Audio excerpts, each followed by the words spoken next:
Yo, what's up mga kabeta? Kamusta kayo? Welcome back ulit sa channel ko. Ngayong araw, bago tayo mag-proceed sa ating gagawin, papasilip ko muna sa inyo yung fry ng aking mga balloon mollies. So tara, silipin muna natin. So ito na sila mga kabeta, mga 70 plus ata to. 1 week na rin sila dito sa nursery tank natin.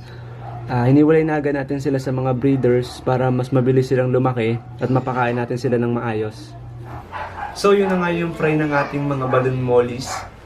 So, speaking of fry, ngayong araw sa video na to, tuturo ko kayo gumawa ng DIY grow out tub na katulad nito na hindi nyo na kailangan gumastos ng sobrang laking halaga. So, ano pang hinihintay natin? Simulan na natin. Let's go! So, mga kabeta, simulan na natin gumawa ng DIY grow out tub natin. So, kailangan lang natin itong crates na to. Nabili ko lang doon ng 10 piso doon sa mga nagbebenta ng saging. Madalas nyo na makikita sa dealer ng mga saging. So pangalawang kailangan lang natin itong styro. So lalagay lang natin siya dito sa sahig ng grow out tub natin para mas maging matibay siya. Pero optional lang din naman kung meron kayong available na plywood sa bahay. Pwede nyo na yung gamitin yun para mas makatipid tayo. Ito na yung natin, styro. Bali sinukat ko lang siya dito sa mga gilid. Tapos ilalagay lang natin siya dito. Bulak lang natin siya pababa.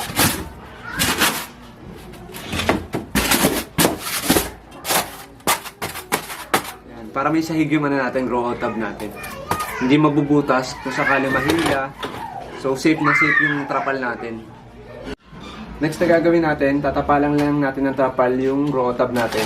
Bumili ako ng trapal sa hardware, 65 pesos lang to per meter. Pero 2 meters yung binili ko kasi mas maganda nang sumobra tayo kaysa magkulang. Pero tansya ko dito, mga 1 meter lang yung magagamit natin dito. Nga pala mga kabeta, bago natin ilagay yung trapal natin, double check muna natin yung mga gilid na itong nabili nating crates kasi minsan may mga nakausling pa ako.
Tapos na yung ginawa nating grow out tub.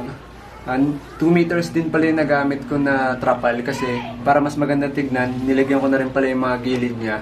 Tapos ito, inaklimatize ko na rin yung mga mollies ko kanina. So ilalagay ko na siya dito sa grow out tub natin para mas mabilis siyang lumaki.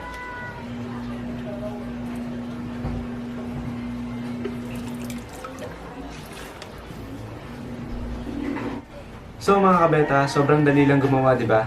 Mura na, matibay pa. Kailangan lang natin maging resourceful at syempre creative.